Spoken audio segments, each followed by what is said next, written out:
it is springtime, and it's the best time for the morning grind with your host, Mike Johnson. Oh, thanks so much, Kenny. Hey, great guest that Scott Sullivan. You just can't shut him up. I know. It's like you put a quarter in him, and he just goes. I said, we need something to talk about. I said the same thing to Howitt. Howitt says, well, we'll just wing it. But the thing is, we have 4 topics that Dan gave me, or that Scott gave me, that we can use on Howitt. So. Oh, we didn't use. Okay, didn't cover. Yeah. Good, right. Good. So anyhow, he should be coming near the door. He's always eager to get the door. Oh, look who's here, ladies and gentlemen. It's Dan Howitt, Mr. Baseball. Good morning. Hi. How's it going? It's going Mr. Baseball. I like that. Isn't that nice? I kind of like that, too. Dan, good morning to you, and welcome to the Morning Grind. Hey, can you close that door? It's colder than heck. Sure, absolutely. Hold on. I don't, sure. I mean, take your time. No, we Hi, have doggy. Hi, doggy. Is there Just a door here? people bringing pets in. This place is going to the dogs. You would think that this was like an ark or something. I just saw a dog, then a zebra came in, and a giraffe. What are we going down? What's going on? Don't we have like 40 inches of rain coming? Or Yeah, they're all coming here for the high ground. Anyhow, good morning, Dan, and you're probably excited, first of all, for baseball season, right? I'm always excited about baseball season. Because why? Why do you know so much about baseball? I collected a lot of cards when I was a kid. Not only that, Dan, but you played with who? Oh, well, there was Mark Hewitt. Over I'm Hastings. thinking of Jose. Yeah. Oh no. Yeah. I played with a lot of very very famous baseball players. And you then were with Oakland. Yeah. Chicago White Sox. Yep. And Seattle Mariners. That's right. Well, couldn't you keep a job? Well, how come so many different teams? No, well, the thing was, I'd keep going to those ballparks, and if you act like you belong, you can just walk past security, but sooner or later they get figured out, and just say, no, hey, pal, Now, what do you have here in the frame? Oh, no, last time I was on, you asked if I could possibly bring down one of my jerseys, and it's in a frame, and there's my Chicago White Sox jersey. I thought might make a nice, thing next to the creamer and sugar. Yeah, well, it's actually really. Can we get a camera on that, Kenny? Is there any chance? Well, here I'll take care of it. Why don't you just hold up one of those cameras over there? Oh, not that one. That's mine. Oh, yeah. So what we'll do. Oh. Put this Here. Hi, Mom. Look at that. We have a beautiful jersey, Chicago White Sox jersey. That's right. Now, is that? Do you have to put that on like a smock? No, it buttons like. I see it on the other side. A Bahama or Panama Jack shirt type thing. Oh yeah. It's really nice, but what's neat about this one is it was the 125th anniversary. And how many years ago was that? That was like about 125 years ago. So it's one of the pioneers of baseball. It's one of the midway points. Yeah, and Newt Rockby, wasn't he a baseball player? It was pre-helmet. Yeah. Which of your uniforms is your favorite? Which did you like the most? Oh well, that one's neat because it's actually it was available and I got it. It was Nolan Ryan's number. Oh wow! So so I got that 34. one. I got 23 in Oakland, which again I got some great numbers that you're not supposed to get. I got 23 in Oakland because that's the number I grew up wearing. My brother wore it at Michigan State. Kirk Gibson wore it at Michigan State. I wore it at Michigan State. So I was really excited to get that one. And then when I went to Seattle, I got 44 for. So I always wonder how that works. Yeah. Do you get to choose your number, or they give it to you? Typically, when you're a rookie, you get the linebacker number, like 75 or 88, or whatever will fit this kid that's in the shelf. But then after they get to know you a little bit, if it's available and it's not retired, then they'll let you have it. And then other guys, after they've been playing a long time, say, like a Ricky Henderson is really famous for wearing his number, and he goes to another team, and another guy's wearing it. Either the other guy can give it to him, or guys will lots of times buy them from the other guy. There's a market. There's a market bartering for system that takes place. And So it's you really, mean like how much they pay for them? Oh no, $50 or something. I remember even in spring training with the White Sox, Jordan was 23. Yeah. And so was Robin Ventura. In basketball. Pretty big name, yeah. Did he? And he wanted that number. And you know, there's some pretty good sized egos around. Yeah. And Robin, who is a very, very sweet, nice guy, said, you know, politely declined, and it wasn't a matter of money for him. So Really? it was like, yeah, well, you're not going to. So Jordan couldn't buy his number. But that was, again, remember, that was spring training. So what number did they give Jordan then? I don't remember, to be honest with you, but he ended up going back down to Double A, which, you know, is still a very prestigious place to go when you haven't been playing for a long time. Very difficult, probably the hardest level to play baseball consistently. Because one of the animals is leaving the ship, so to speak. The dog just walked out. I think your place so smells like so speaking of Michael Jordan Yeah. and his baseball career, how did that go? You know? Well, again, a lot of people really kind of pounded on him and gave him a hard time about it. I think he ended up hitting like 200, which, again, I don't know how to explain to people. When you walk away from the game for a long period of time, heck, after a year of me being out, I can promise you I'd have a difficult time going and hitting 200 at any level. Forget it. He worked so extremely hard. It was such a joy to watch somebody. We were all skeptical when he came in.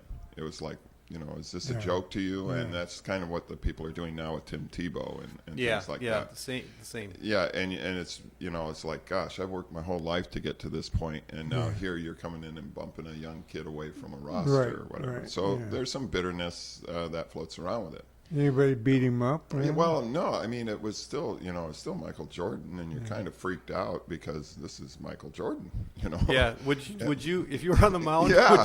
Would you? Oh, there was a lot of guys who would just throw at his head just because. Really? Oh, sure. I mean, it's, you know. That sounds like fun. Well, you go to get that shirt. I took out MJ. yeah, you know. So, but he was a good athlete and hard to hit. You know, he could get out of the way. Yeah, he was bobbing and weaving up there, I you know, used to dancing and shit. Oh, I made enough guys mad.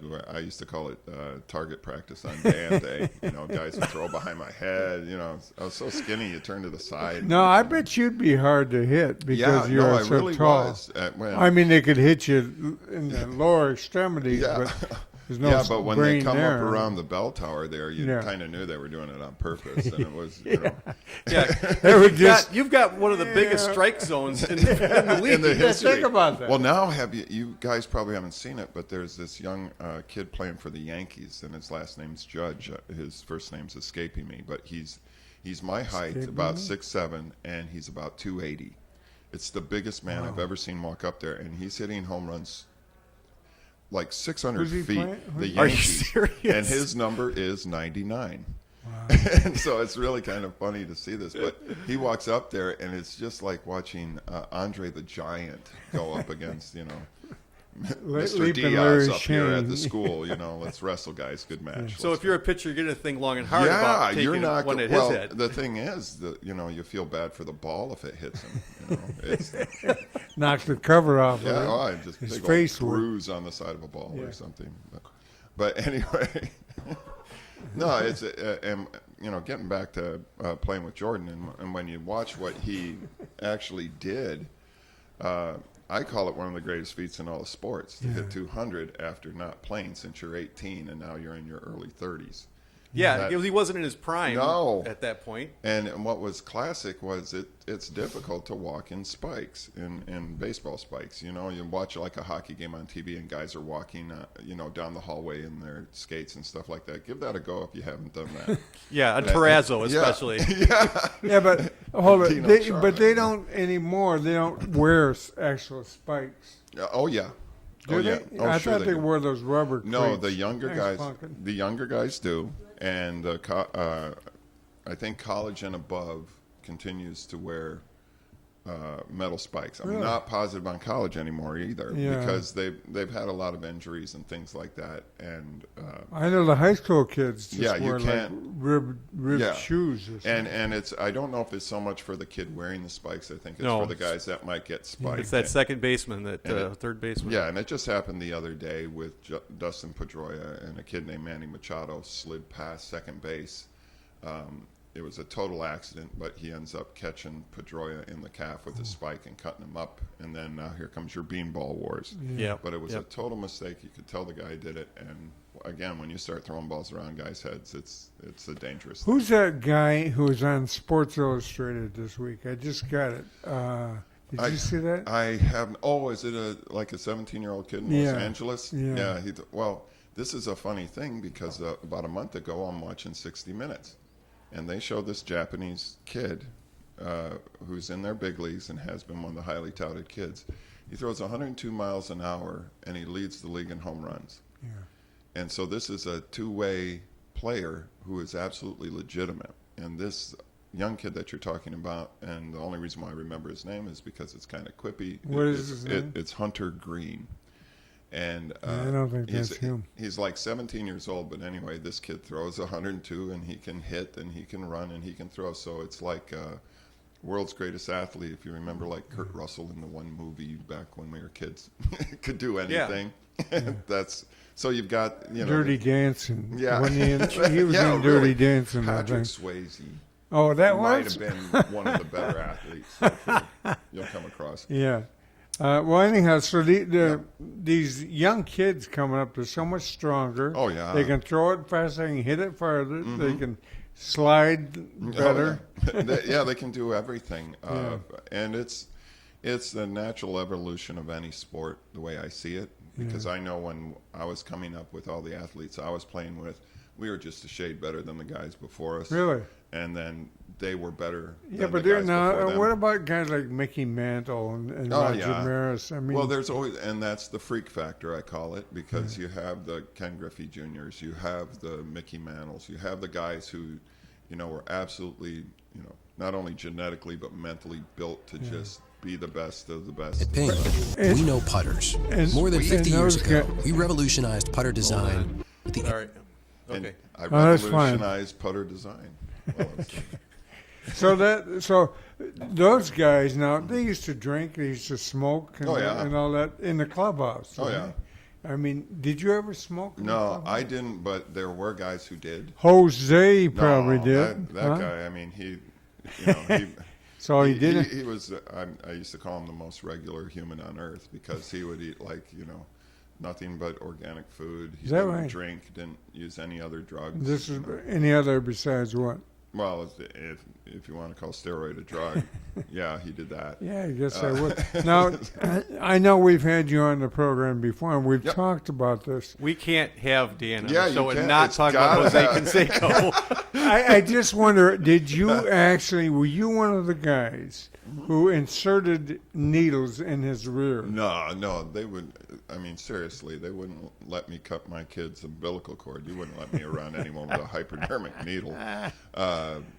No, because No, I never- know there were it was rumors. It was typically a very private affair. Yeah, I bet it was. It wasn't anything that it wasn't He'd like bend over and take his Yeah, pants really. down. Yeah. Hey, come here, kid. You want some of this? Pre-Facebook, though. Right? Yeah. Oh no! Thank goodness for. Can you I would've never imagine had- that? I 'Cause would've someone never would do had- it. I would have never had a career with social media. It would have ended before it got started. Let's be serious.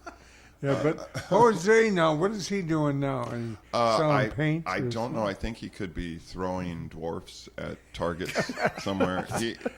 He's basically the P.T. Barnum of Major League Baseball. Okay, but how about some of these other guys that Actually, did I take it steroids? back. He's actually doing color commentary for the Oakland A's. Is he really? Yeah, he's Oh, now an okay. announcer, and from all accounts, he's fantastic.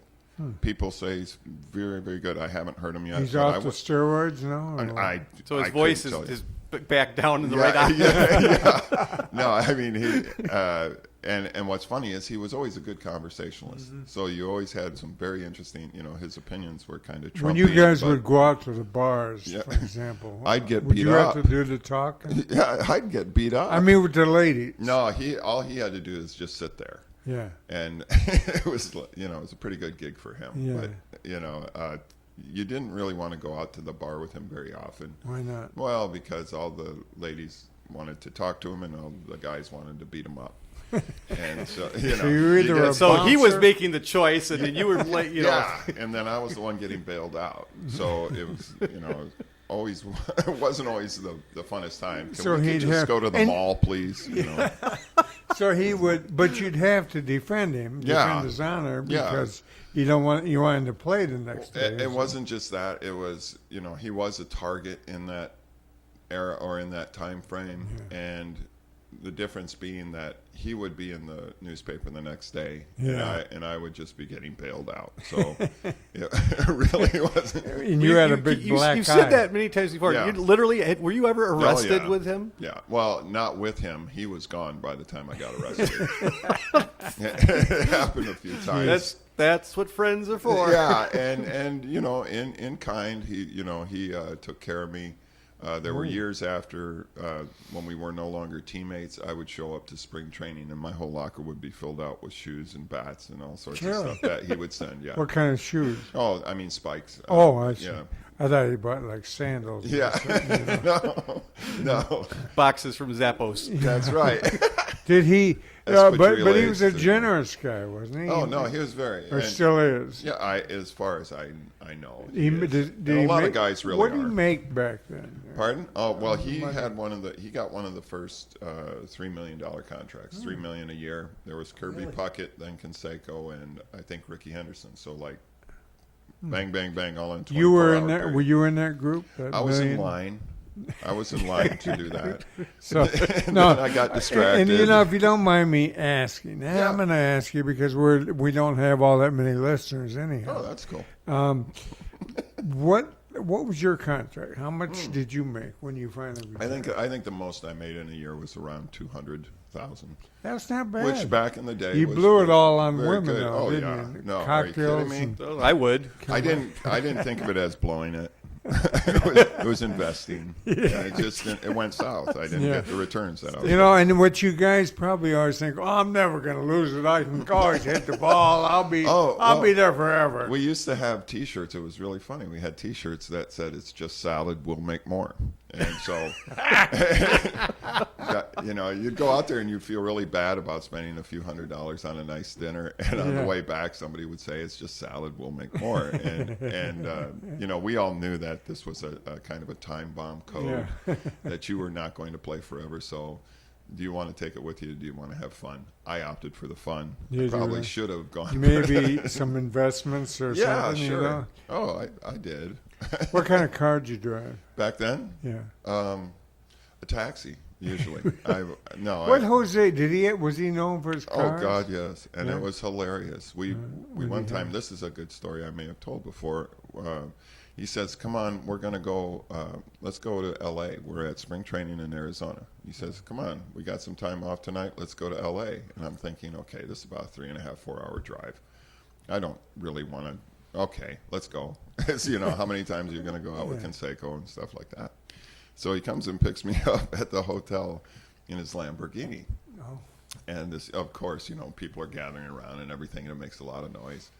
And we get in, and the first thing I notice is that his shoes are off. It's so small inside. It's built for 5'8" Italian men, and he's 6'4", I'm 6'7", and so it looks like a circus bear on a mini bike. So we get in this thing, and we take off, and he says, "I've got to get gas." And I go, "Well, this should be interesting. Do you know where the gas cap is?" But so we go driving, and we go past about 3 gas stations, and I'm just sitting here going, "Dude, when are we going to get?" This is where you can get gas. Yeah, and he goes, "No, I can't get gas here." And so he pulls up to Phoenix Municipal Airport, up to a fence, and they open it up for us, and we drive on, and he has to get high-octane jet fuel to run in the Lamborghini. And I'm just sitting here thinking, okay, this is about to get weird. Not that the whole scene isn't already. Again, remember, it's a different world, and you kind of roll with it. And when things start to get weird, you know they were long before this moment, right? So anyway, we get out on the road, and there's a long, pretty straight highway between Phoenix and Los Angeles. You hit a couple towns and things like that, but mostly javelinas and cactus, So we start going, and the car sounds absolutely sick until it hits around 90 miles an hour. It's groaning to get to that speed. And so we start going at about 120 miles an hour, and I'm starting to freak out because I got my mom's old Oldsmobile up around there one time. And so you've been there. Yeah, so I've been there. I'm no stranger to speed. And then we get rolling, and then all of a sudden the vehicle starts to lower. I mean, when you start hitting the speed, the hydraulics kick in, and the suspension drops down. Like those bumps. So so there's no hydraulics like East LA is a different type of hydraulic. But anyway, so we get going, and I feel like my butt is about 4 inches off the cement, and we're flying, and all of a sudden I can't read the signs that are going by, and I'm starting to sweat. I'm sitting here thinking, and as we get up... You didn't want to act like a sissy. Yeah, no, not at all. It's a tough guy sport. Trying to be cool about the whole thing. And he's smiling while we're doing this. So he's obviously a speed junkie, and he loves this thing, and I'm incredibly not. And I'm sitting he's there, waiting to see a wet stain in your pants. And I'm like... Inside, I'm screaming like a little girl, and I see these signs, and they're just blips, and I look over, and we're going about 170. Whoa! And, holy cow! And I immediately, my brain goes straight to an unhappy place, and I look over at him, and I take off my seatbelt, and he goes, "What the hell are you doing?" I go, "Dude, we're going to be a fiery mess. I want to put get out. I've got amp fuel in the tank behind me." Right? This is not going to end well for us. And what's worse is it's going to be José Canseco dies in fiery crash with other. Yes. All right. So unidentified. Yeah, they're going to misspell my name. So I'm starting to do my cost returns inside my head of this whole thing, and it's absolutely horrifying. We slow down a little bit for some of these towns, and we get to LA. For the town. Yeah, we get to LA, and I'm not kidding, in about an hour and 45 minutes, and it's a 4-hour normal going 70, right? And I get out, and I can't walk. It's like I've been out on heavy seas for a month, and here you pulling 5 Gs the whole way with cheeks flapping and everything. So did you guys? So what ended up happening? No, I actually went and rented a car and drove back. Wow. And he was like really mad because I was hanging him out. Dude, you're hanging me out. We drive all the way to LA. I go, no, we did not drive. All right, we flew just really close to the ground. I go, I was like in some type of atom splitting experience here. So he didn't take that well. Yeah, no, he was really mad, and the next day he was giving me crap in the locker room and everything else like that. And I told the rest of the team, and they were like horrified for me. But it really was like getting into that loop-de-loop roller coaster where the seat sits on your shoulders and it cramps you in, and you're going, I can't move, and this is really not a comfortable. Oh, if you'd have had any kind of mishap, you'd have been toast. Oh yeah, no, and that's the point of the seatbelt. I thought was the funniest part of the whole vehicle. Yeah. Why have this here? This is to make it easier on first responders. And what about debris on the road? Well, that was it was a very beautiful highway, but I was thinking, all it's really going to take is one of these damn jackrabbits to get caught up in a wheel well, and we're like on TV doing the bad roll. You'll be in the opening of the Wide World of Sports, or the $6 million Man when it broke up. So when he did this kind of thing, was he high on something? No, it was adrenaline. It was an adrenaline junkie, and he was also one of those people that just if it appeared exciting on TV, it must be, So he'd give it a go. He was just, a taco short of a combo plate. I like that one. He just did stuff. Can you ever get him on our show? Oh gosh, here there's a Mike good chance that he won't remember my name. I just Dan Howitt. I think I shot you up. Yeah, no, you and everyone else. No, well, I mean, and you have to imagine the number of. He had a lot of hangers on. You'll see a lot of these famous young you were guys a hanger now. off. Yeah, I was just getting out of the vehicle. Can I separate myself from this guy? Yeah, I had children. I had to think about think about. Did you have kids back then? Just newly. Yeah, I had young sons at that time, and so I was transitioning from infant to father. And I bet you had. Did you have a lot of problem with him being recognized everywhere you go and nobody knowing who you were? It was a very nice thing, actually. Yeah. I looked like a lawyer sitting next to him or something like that. He's awful tall. He must play basketball. Yeah, that's it's his agent, or something like that. But no, it was, and it wasn't just him. It was a lot of the guys on those teams that I played. Dan. Yeah. Do you realize it's 10:10? What? We got to go. Oh, really? Right? Oh, that's Thank a bummer. you. You are the most interesting guest we ever have. Why? Because we say one word. José And he Canseco, goes. And you got a story to tell.